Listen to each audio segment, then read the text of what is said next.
Thank you very much for being all here. I'm very honored to count on so talented people. We have Julia Luzo.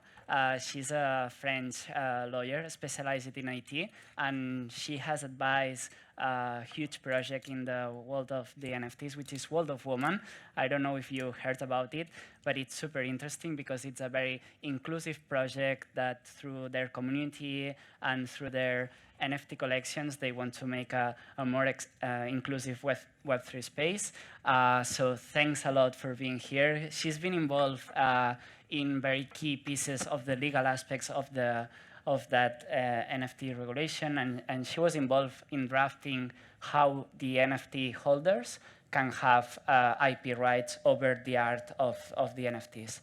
We also have Arnau, Sabaté. He's the CEO of GUZZU, a new platform, a new marketplace that it's super interesting. He will bring more the entrepreneurial side in the panel. Thanks a lot for being here. Their proposal is to build timelines and create iconic merchandise from the past, the present, and the future for the artists. And he also had a lot of experiences previously in the music industry, here in Primavera Sound, and also worked for Discogs and other important companies in the music industry. So thanks a lot for being here. Thank you. And also Sophie, thanks a lot. You're like a top lawyer at one of the top firms in the world, Reed Smith. She's partner there at the Entertainment and Media Industry Group and member of On-Chain. I'm saying right, I hope, at Reed Smith Crypto and Digital Assets Group. Their knowledge on legal aspects is very extensive. She has advised many companies, top companies, on also on gaming, licensing, and policy making as well. And yeah, like she will bring a lot of knowledge on the legal aspects as well. So yeah, thank you all for being here. I guess everyone will be familiar with what's an NFT. It's a unique digital asset stored on the blockchain, which is the technology that supports cryptocurrencies. It's a secure, transparent, and decentralized technology to build those systems without intermediates. That's the basic thing, but I would like to start with Sophie extending this definition about what's an NFT also from the legal point of view, and also all the implications regarding who can be the owner, who can create those NFTs, if you want to start with that. Thank you. Yeah, thank you very much for the kind introduction as well. What is an NFT is not such an easy question to start with, but I'll try. First, as you said, it's very often defined as a digital asset. But in reality, when you look at an NFT, it can be anything you like. So I'll start with that. So what an NFT is a token. And a token is really a representation of something else, generally. So I like to imagine an empty shell, and you put in that shell something, and then you tokenize. So you can tokenize a transaction. You can tokenize, if I want to tokenize this glass, I can put the property of this glass in a token on the blockchain, and then this NFT will be the property of this glass. I can tokenize rental agreement for my car, for my apartment, etc. So the token is an empty shell, and you can put whatever you like in it. But then what was really interesting when you had the craze for NFTs really began is that it seemed that overnight, and really for us at the firm, we had a before moment and an after with the Beeple sale. So for those of you who are not familiar with the Beeple sale, Beeple is a contemporary American artist, very active on Instagram, and he's also very active in the visual art scene. And through Christie's, he sold the very first NFT in March 2021, I think, and it's sold for $69 million. So that was a bit of a shock to everyone, and especially to me. I remember the next day looking at that sale and thinking that maybe I had to revisit my legal knowledge, because I had spent the 15 years of my career before that advising all of my clients that you could not own data. it was impossible to own data. There was no ownership on data, and you could have an ownership in intellectual property. So you could definitely own artwork, a trademark, a patent. You could own something physical, but you had no such thing as ownership of data. And what the NFT, the promise of NFTs at that moment in time was that you could all of a sudden own data.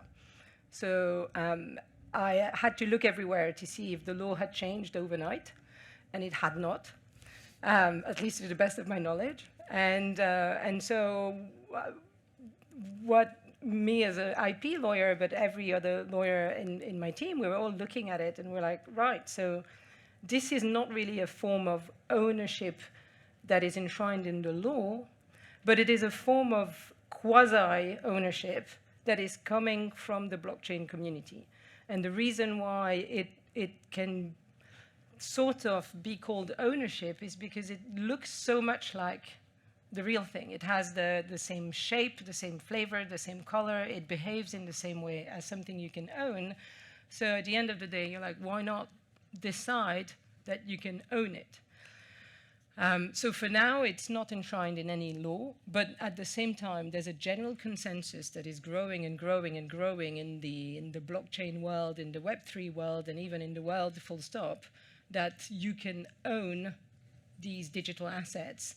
And so I believe that it's just a matter of time before we have the regulators and the lawyers and the lawmakers that are going to follow suit, and they will have to recognize that this is something that legally has an existence. But right now we're in this really interesting phase during which there's a consensus that you own and that you have ownership within NFT, but then from a legal perspective, it's not exactly that clear yet. When do you envision that that will happen? Like, you have some countries that are way more ambitious than others. For example, I know in the UK is quite aggressively positioning itself as very crypto-friendly and NFT-friendly, and they've already published documents saying that they see no problem at all recognizing the property in NFTs. Other countries are a bit more cautious. So we shall see. I mean, without going into lengthy details about the law, but the reason why until now you could not own data was because every time lawmakers were looking at this idea of owning data, they came across freedom of speech, freedom of information, and the idea that information should be free-flowing. And because data is nothing else than information, you have one of the fundamental principles of our democratic society, which is information should be free. And then on the other hand, you have people who are like, no, we want to own information. Mm-hmm. So how do you reconcile the two is the reason why there's been some hesitations at the level of many member states or many states to recognize this idea of ownership on data. But what do you do when everyone agrees that there is an ownership? So when you have a new right which is created from the bottom, you have to recognize that it exists, right? That's super interesting. So, like, the title of the panel is Regulatory Implications. There are a lot. And also the other piece is surviving the hype. It seems that one of the key things against hype, it's utility. So we have like a very important thing, which is ownership.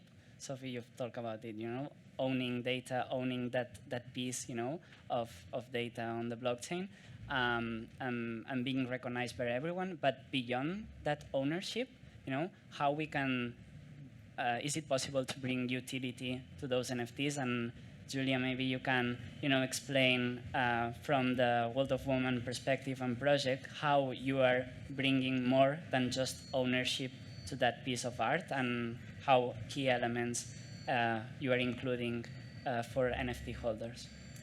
So let me talk a little bit about World of Women. It's a collection of NFTs. So like Sophie explained, an NFT is a token, and attached to it you can have data. Like I can attach an art piece, a digital art piece, or a piece of music, a song, or anything really. And World of Woman is an NFT collection of digital art pieces representing diverse and unique women with the goal to bring diversity and inclusion in the Web3 space, in the NFT industry. So I think one of the key utility of NFT collections is allowing people to gather around a specific project with a message that they believe in. And it's the first key of utility. It's like you are supporting and investing in a project you believe in, and with a team that will take action that will generate revenues and create a structure to invest and take action in this purpose. For example, for World of Women, it's inclusivity and diversity in the Web3 space. But also, you will have like more direct benefits from holding a token or holding an NFT. It can be like on-chain benefits, such as if I hold a World of Women NFT, I will be able to gain additional NFT. We call that NFT drop, like NFTs from other artists that are being given for free to the holders of World of Women NFT. You can also have access to new collection. If World of Women launch a new collection, the current holders will have free access to new NFTs. There are also real-life benefits like drops of merch, access to events, and so on.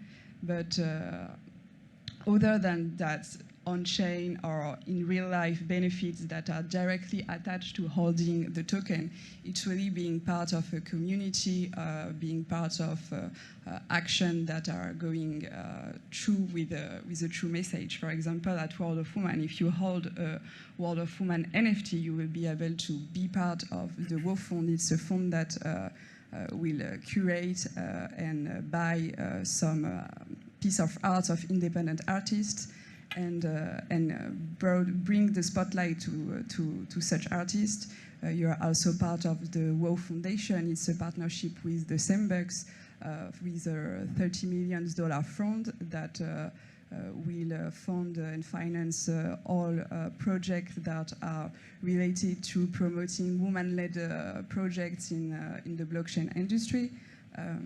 You are also part of the Code Green initiative that is funded with secondary sale revenues. We will talk about that later, I think, but that will finance all charity and environmental projects. So being part of a community is, I think, one of the key utilities, even though you have additional utilities like more on-chain or real-life utilities that are directly linked to holding a token.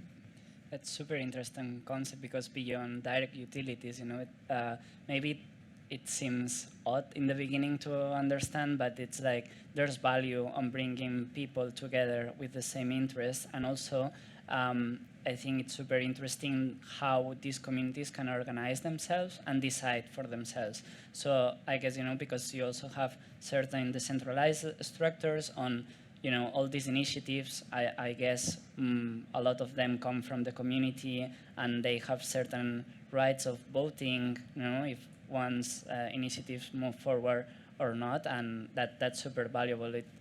Sometimes people may think, okay, I'm just buying this to be part of, and that's it. But no, it's like you also share the same values, and you get together with more people for a certain goal, which in this case is super interesting, which is promoting women presence in the space and other inclusive initiatives. That's amazing. And maybe Arnau, you can also talk a bit about how you are creating GUZZU, and also if you plan to bring utility to those iconic merchandise, to those timelines related, very specifically to music.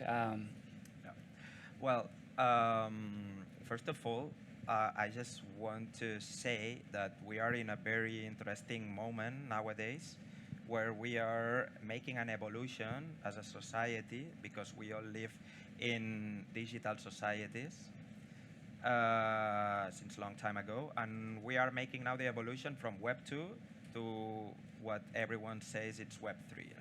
you were before saying that we are not able to own data, which is something that I kindly disagree. If I'm not, I have to say that I don't have a legal background, so I can go. I won't be able to go further on a deeper conversation, but I'll try to explain. Basically, we don't personally cannot own data, but who owns data nowadays is the big corporations. It's Google, it's Facebook, it's Amazon. So if I now take a photo here and I post it on Twitter, this photo no longer belongs to me, but belongs to Twitter. Moreover, that metadata attached to that photo or that tweet, sorry, will be able to be used by Twitter, in this case, for cross-selling me advertisement, etc.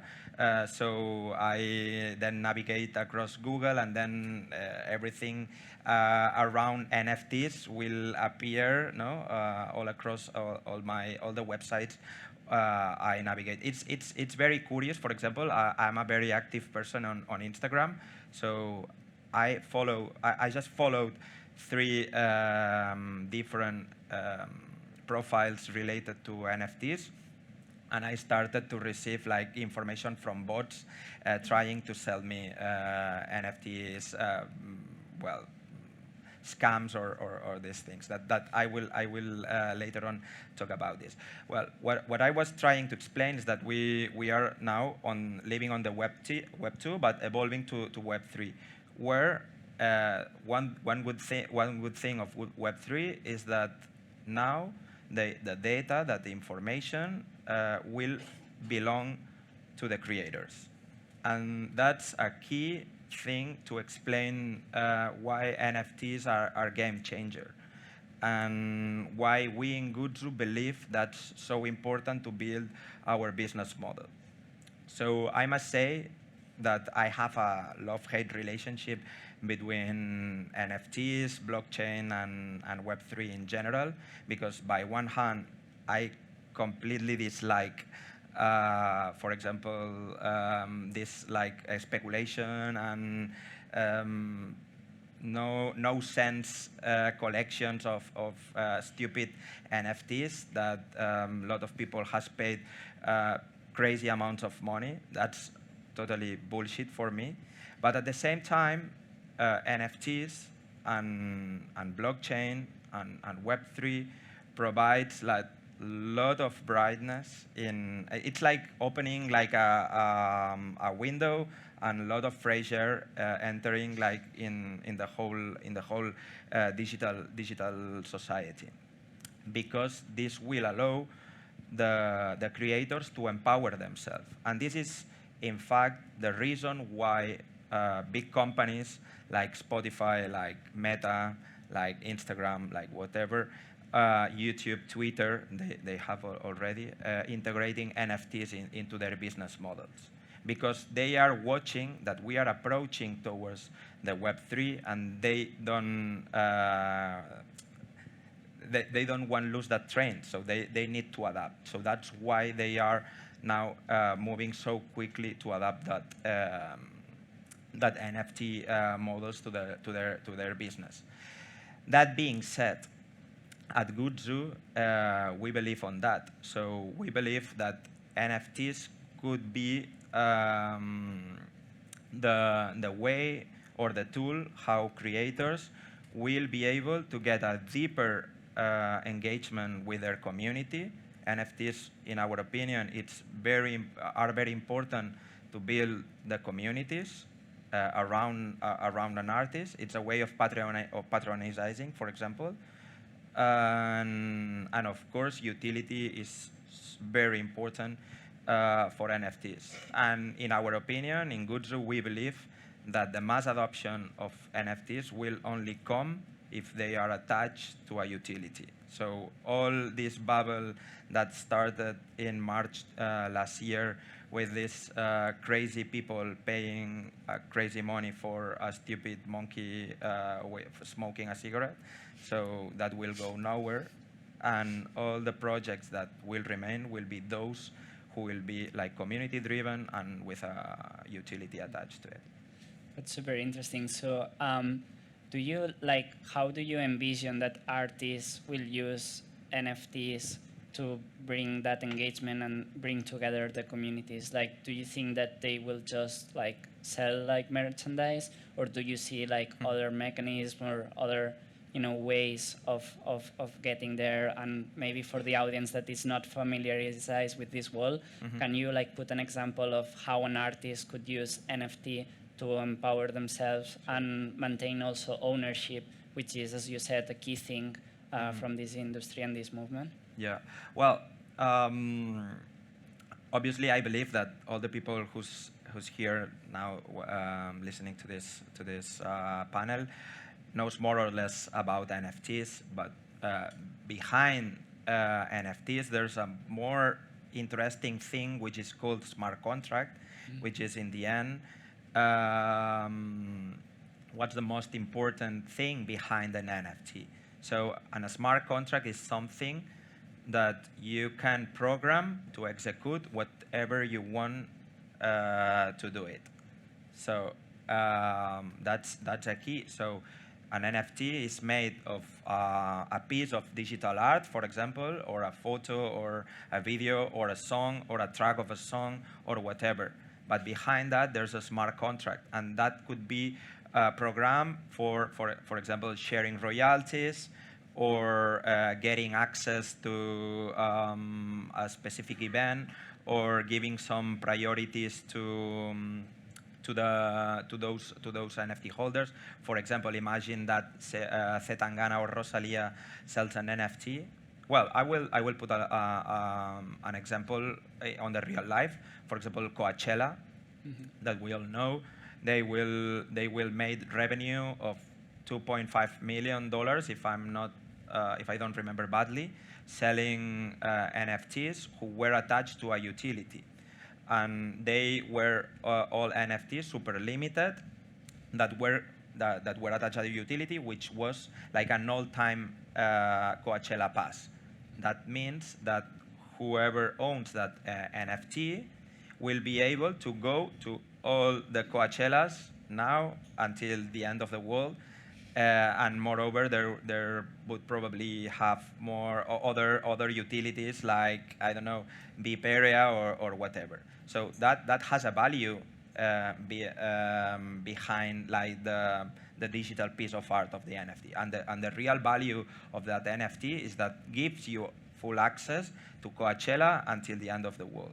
So that means that if this is moreover a digital asset which is limited, that makes increase the value, no? Of course.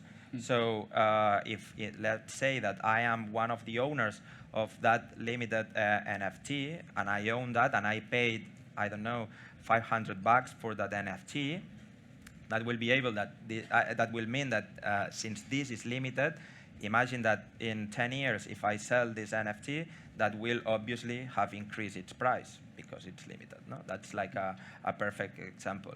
And the way how artists or companies can use NFTs to build around their community, or to use NFTs as a new revenue stream for them. We have in GUZZU, for example, we have the example of that artists or football players, for example. So the second revenue stream for them after live music, so after playing live, is selling merchandising.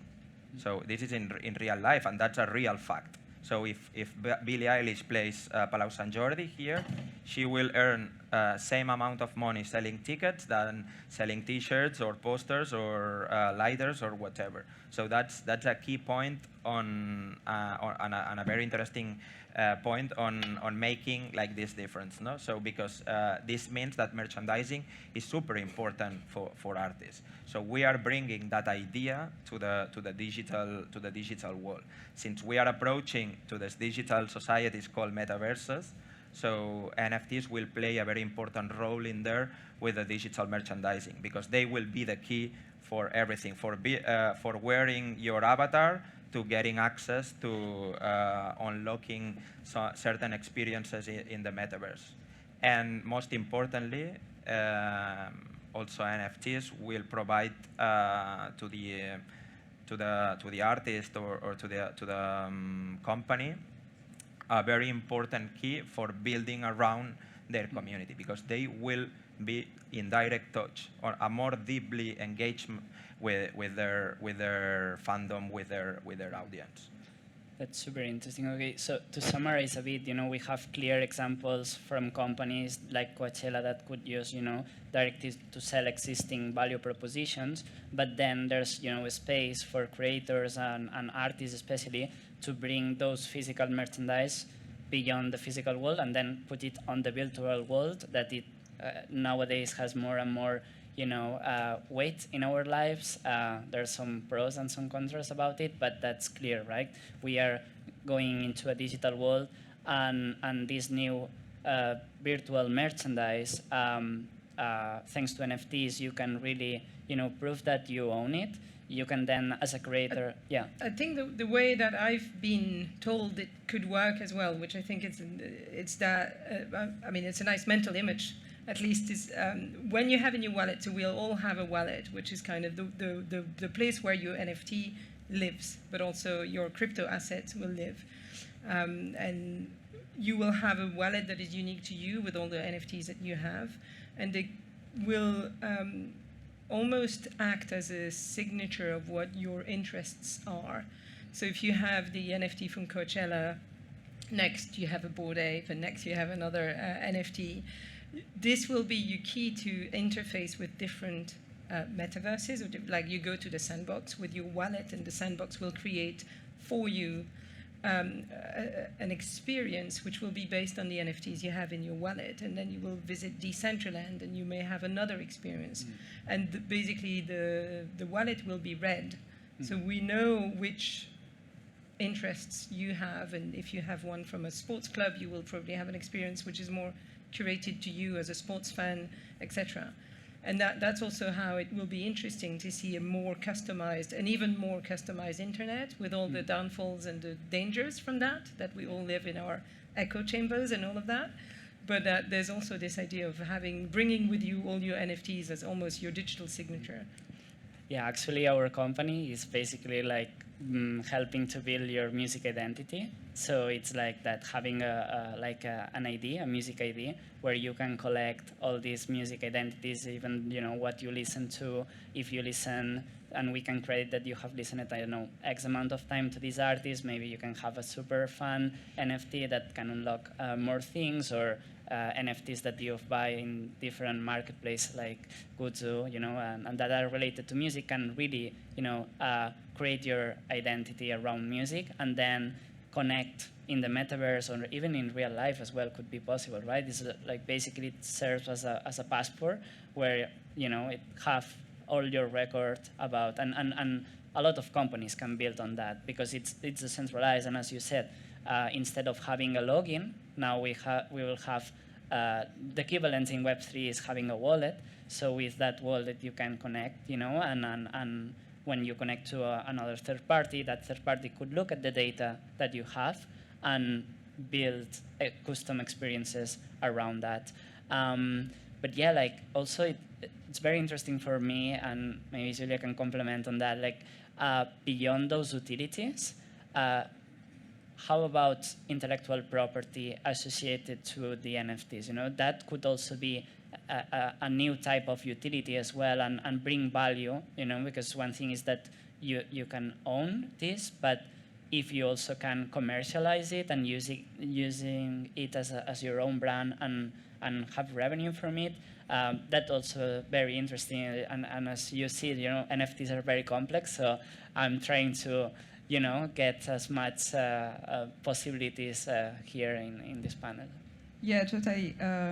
Like Sophie explained, the blockchain will record the creation and all subsequent exchanges of the token. So like a technical ownership of the token is settled by the blockchain.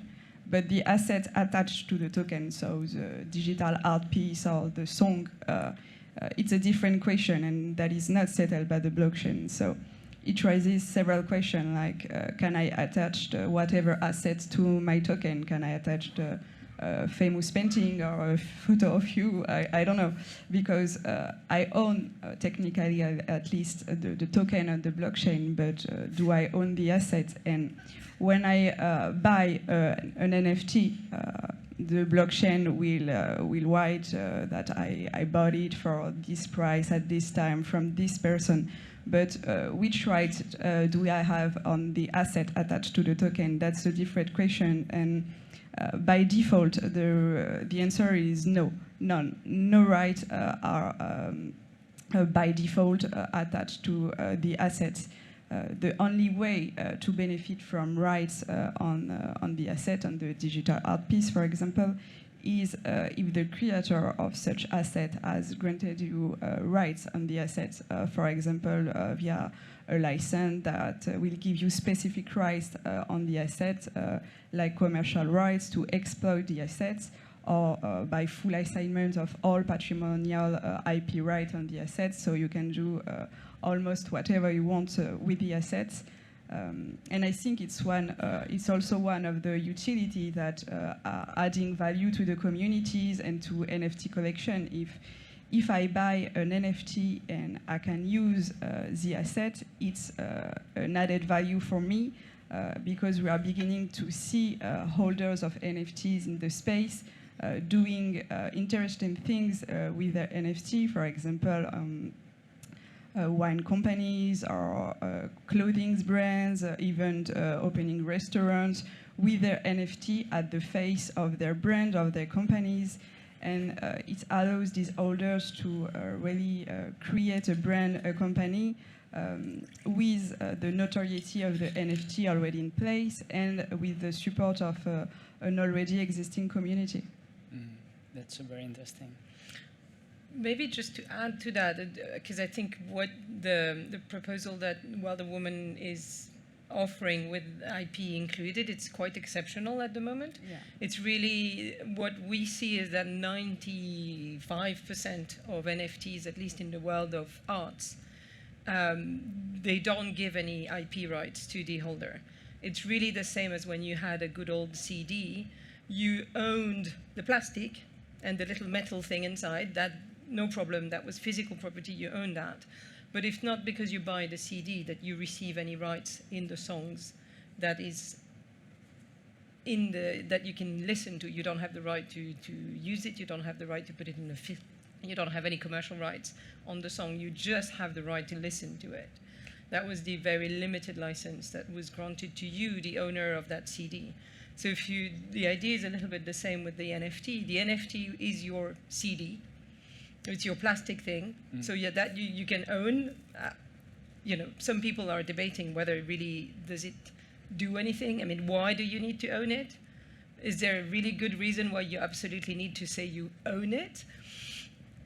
We can debate, you know, what in our human mind makes us obsessed with ownership. That's another question.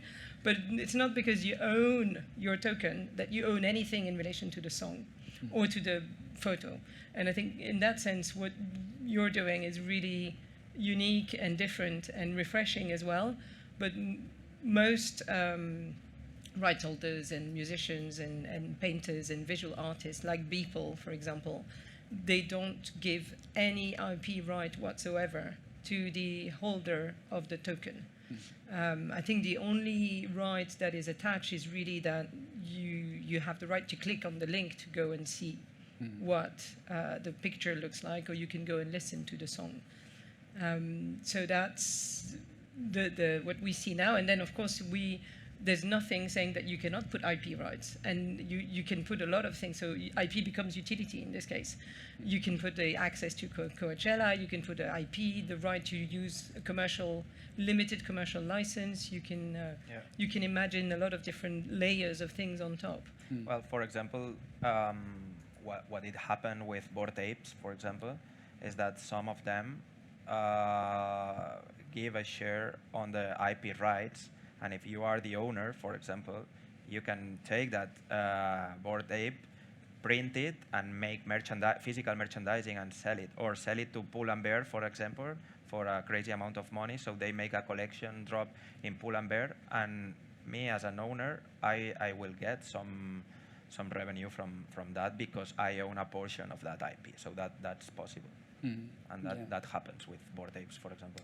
And I guess the lesson here is to go and read the T's and C's, because you will never know what you get until you go and read this document, which has always been drafted by a lawyer in very dry terms. We try our best to make them user-friendly, but still. So yeah, you have to go and read the T's and C's of each NFT to know exactly what is included and what is not.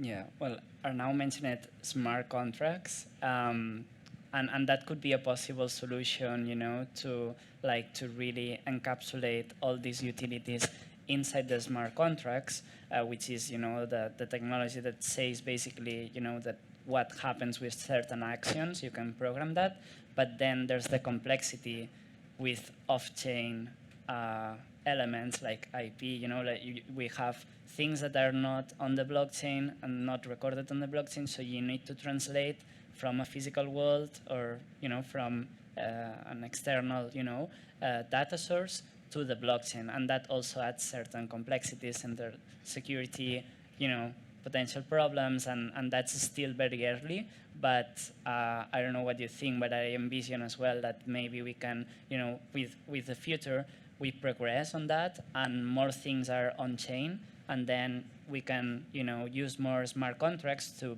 really verify that when you are buying this NFT, you are having those certain rights, and it's not because it's in a terms and condition, it's because it's inside, you know, the blockchain per se, but yeah. I mean, smart contracts are just code for now, so it's a program. So it's another word to say a piece of software which we've had for years, I guess, and it's still imperfect. You cannot put any contract in a smart contract yet, because the legal system that we made, us humans, is as imperfect as we are, and it's sometimes difficult to code it perfectly in a smart contract. So not everything can be coded right now, and you're right. I mean, the problem we have is we have lines of codes which will be saying something on chain, but sometimes you can have the law, which is not yet on chain, applying to that transaction, which will say something else, and then what happens? So now there are some really, really interesting companies that are now creating these arbitration, on-chain arbitration, dispute resolution systems that is all happening on-chain with on-chain communities, which are super interesting to see how even the world of disputes is now moving to the chain and to the blockchain, but it's only going to be for a very small fraction of blockchain enthusiasts. For, you know, the mass market, we will still continue to have the system that we know that will need to interface somehow with the world of the blockchain. And if we want to have mass adoption of Web3, then probably we will have to be able to adapt our tools or to the Web3, because Totally. Yeah, well, we had more topics to cover, but I think it's very good that we can give some minutes for questions and answers from the audience. It was like super interesting to know all these possibilities, to have you here. So like, thanks a lot for participating here. I would request a huge applause for them.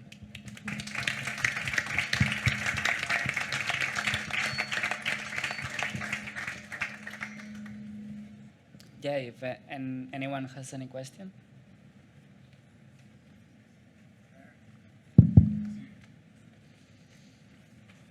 One of the biggest challenge of Web3 is also user experience. I mean, because now.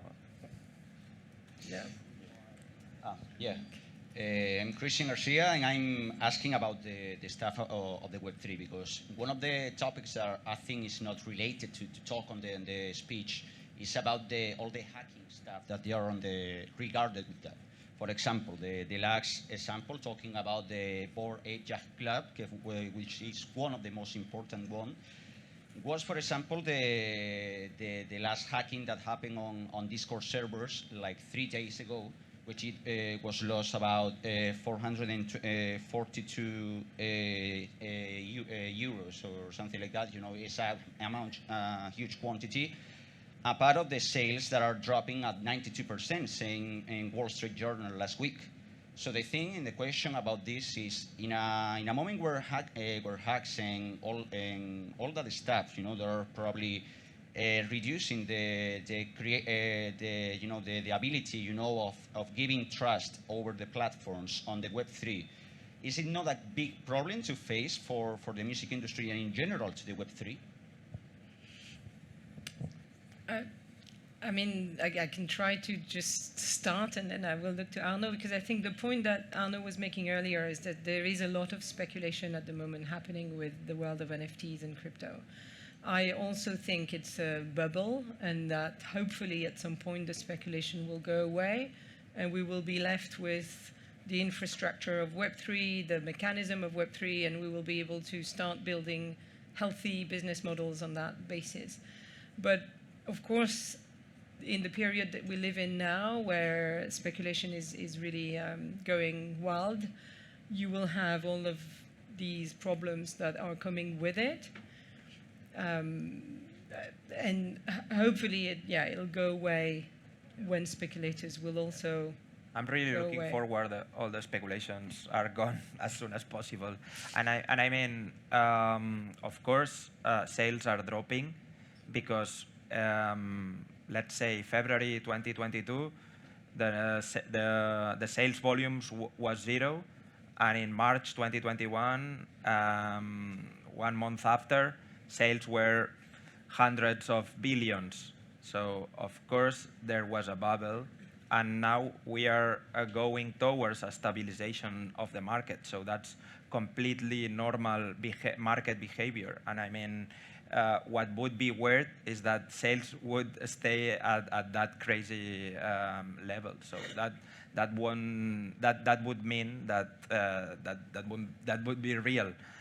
And no, and I mean, speculators need to go out as soon as possible. And what is most important from here is like the technology behind what it provides to creators, and all this infrastructure to being used for real use, not for speculation. Yeah, of course. I am not an expert on technology, so I sadly can add value information here. But I mean, there's lack of security everywhere. So Facebook and Google are hacked on a daily basis also. So Yeah.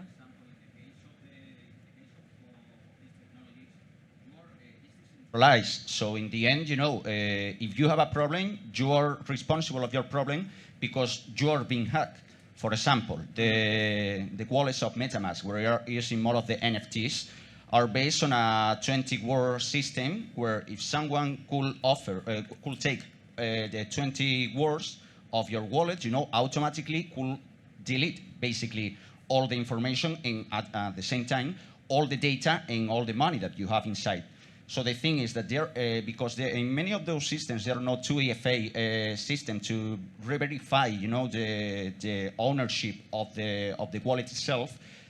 Actually, there are a problem with that because many of the hacks that are happening on the last 6-7 months happened for that reason. The one that happened with Seth Green, you know, that there are 4 NFTs by Bored Ape Yacht Club that was hacked too, and well, was very difficult to recover in that thing. You know, that's a problem, I think. And yeah. I don't know, what's your opinion about that? Bear in mind that blockchain is a very young technology. I mean, it was born 9-10 years ago.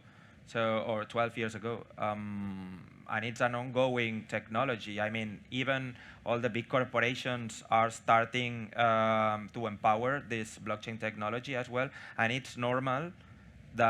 So blockchain started as an alternative technology, so there haven't been like huge investment until the last 5 years, let's say. So it's normal that this is an ongoing situation. I agree with you. It's not secure, but all the developers are working on fixing this. And I mean, all the big corporations are empowering this technology, meaning that this will probably allow this to be more secure within the next few years. Please. Yeah. Sorry, Javi, the mic on the stage. Okay, if I can bring a little bit of an answer, cybersecurity is a huge issue on the blockchain and in the NFT industry, because you spend thousands of dollars sometimes on an NFT, and it can be easily stolen from your wallets because the scams on the space are really, really elaborate. But at the moment, there is no real solution, at least from the collection point of view, because you issue an NFT, someone buys it, and then if anyone stores it, you don't have the means to retrieve the NFT from the other wallets, or cancel the NFT or create another NFT, because it will devalue your collection. But we are beginning to see some answers from the jurisdiction. For example, in England, there was a trial for Boss Beauty NFT that was stolen from the creator of the collection's wallet, and the court said, well, there is an ownership of the NFT, like you said, Sophie, and they obliged the platform to throw the assets in the wallet of the person that stole the NFT. So we are beginning to see that the responsibility is beginning to shift from the creator of the collection, that has a responsibility to raise awareness around scams, around securities issue, and we see that the major collections and communities are doing that as much as they can. But also that there is a responsibility from the huge platform like OpenSea, for example, that is a huge platform of exchange of NFT, to also act when there are when there is a signalement of a stolen NFT. But there will be also the question of how do you prove that it has been really stolen, because the transaction may have been truthful. I don't know if it answered a little bit.